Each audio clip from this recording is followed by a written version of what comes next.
Hi guys, here's Magdalena Fręch. You guys to Tennis experts are completely losing their minds right now. And I mean that literally.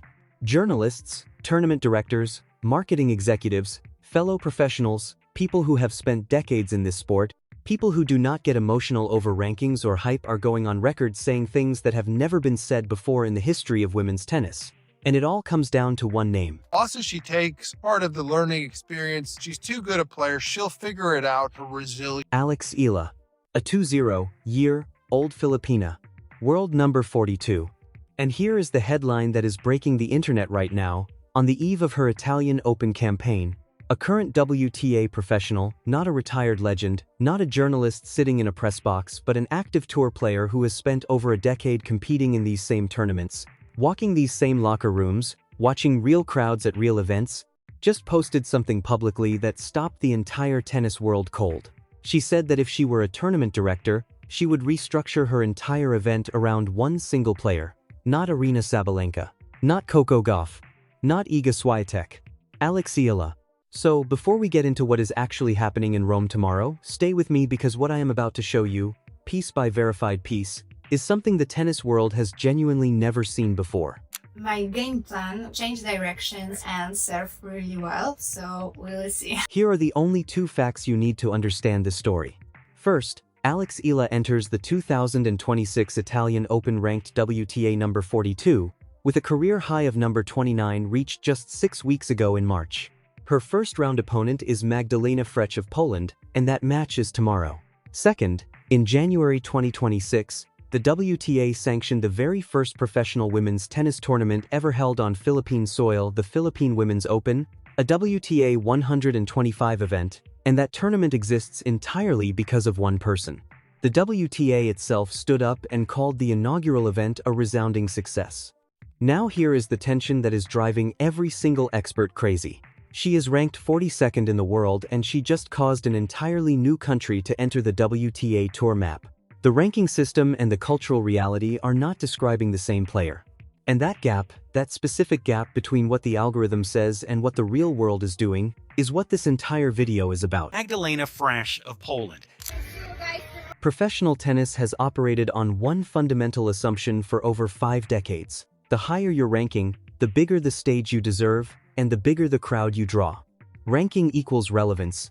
That is how every single piece of the sport's infrastructure has been built: court assignments, draw seedings, scheduling slots, ticket pricing, broadcast placement, all of it. Alex Eala is dismantling that assumption in real time at every tournament she enters, and the sport's own officials are scrambling to catch up. So, let me walk you through exactly what has happened in just the last 4 months, because the timeline is staggering. At the Australian Open in January, Tennis Australia did what it always does: it consulted its ranking-based court assignment system and placed their newest main draw debutante, ranked 49 at the time, on court 6, a modest outer court. A perfectly sensible, by-the-numbers decision. By the time the match began, security was overwhelmed. Hundreds of fans had been turned away at the gates. Spectators without entry were watching on big screens erected elsewhere around Melbourne Park. And here is the part that almost nobody talks about: the chair umpire had to repeatedly warn the crowd for noise during points. Not between games. Not at the end of a set. During actual live play. At a first-round outer court match involving a player ranked 49th. Tennis Australia was compelled to issue a public statement, and the match Eala lost that match, but nobody remembered the scoreline. What the tennis world remembered was the crowd. What every analyst remembered was a system that had no algorithm, no protocol, no category for what Alex Eala actually is. Now here is where it gets even more interesting, because what happened 3 weeks later in Abu Dhabi changed the conversation entirely. At the Mubadala Abu Dhabi Open in early February, Eala was playing on a wild card. Not seeded, not ranked among the tournament's top names. She played in front of a sold-out stadium. She went down 4-0 in the third set against Alexandra Sasnovich. Then 5-2 down. She saved a match point. She won the match 7-6 in the third, and in her on-court interview immediately afterward, on a live microphone with the still roaring crowd behind her, she looked out at a full stadium and said, "Selling out stadiums is insane." 4 words. And that quote went everywhere. Because it was not a marketing line. It was not a prepared speech. It was a 20-year-old who is genuinely still surprised. still in awe of what is forming around her. And that kind of authentic disbelief from the person at the center of something this big is more powerful than anything the WTA's communications team could ever produce. But here is the question nobody had fully answered yet: was this diaspora enthusiasm? Was this novelty? Or was this something permanent? Then Daria Saville answered it. Daria Saville is not a nostalgic retired champion offering warm praise from a distance. She is a current WTA professional, former world number 21. Former Australian women's number 1. A player who competes in these same events and has her own career to manage. She posted an Instagram reel, reacting to the Abu Dhabi footage, and what she said was extraordinary. Direct quote, "If I was a tournament director, I would do anything for her to be at my tournament. I'd also make sure she's on the schedule every single day, singles and doubles, because then people come to watch Alex and then stay for more tennis. You can see in the crowd numbers whether Alex is playing or not." Read that again carefully. A fellow professional, someone with zero commercial stake in this outcome, who uses a different racket brand, who is not Filipino, who competes directly against these same players, publicly declared she would reorganize an entire WTA tournament schedule around one player ranked outside the top 40. That is not praise. That is a professional assessment from someone who knows exactly what normal looks like and is telling the world that what Eala is doing is categorically not normal.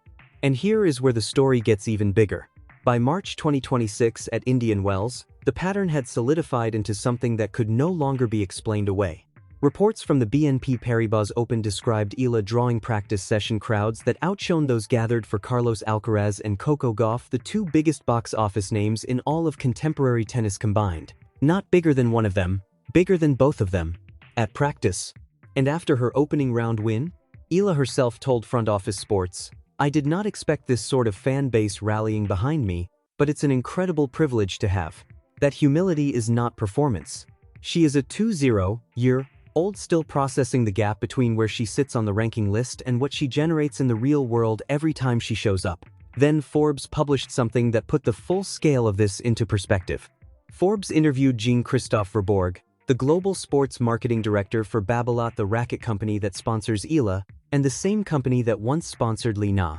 If you do not know the Li Na story, here is the only part that matters. Li Na was the first Asian woman to win a Grand Slam.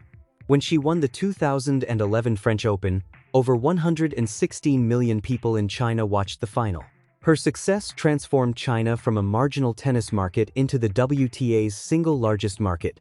She generated endorsement deals worth $24 million a year. She did not just play tennis in China. She made China a tennis country.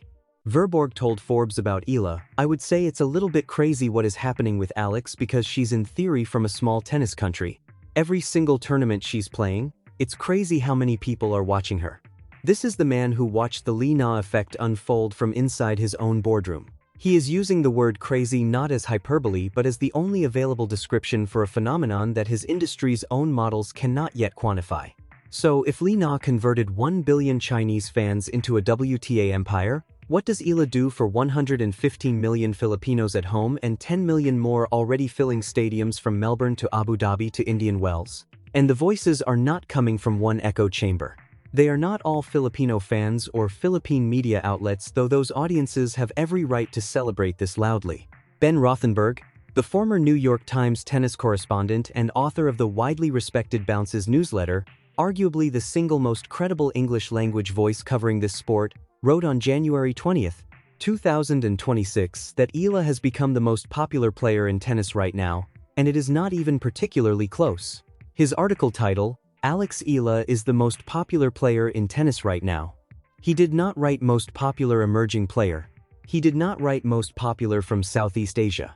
He wrote most popular player in tennis, present tense, full stop. The tournament director of the Linz Open in Austria, Sandra Reichel, said publicly ahead of Eala's debut at her WTA 500 event, "Alexandra is unbelievable, and I think it's great for the Philippines."